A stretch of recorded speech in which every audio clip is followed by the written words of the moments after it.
Everyone. आज जो मैं करने जा रही हूँ वो एक्रेलिक कलर है।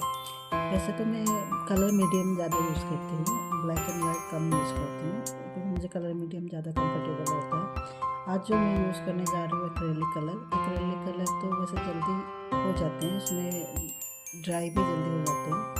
और जो मैंने रेफरेंस लिया है, एक सिंपल रेफरेंस लिया है, वो भी इंस्टा से किसी रील से। तो आप देख सकते हो मैंने सारे कलर्स निकाल चुके हैं। मैंने 12 कलर में जो यूज़ करने जा रही हूँ एक्रेलिक का 12 कलर से के वो सारे कलर मैंने निकाले। अब इसी को मैं मिक्सअप करके सेकेंडरी कलर बना के फिर इसको यूज़ करूँगी। तो आप लोग देख सकते हो मैंने कैसे यूज़ करूँगी।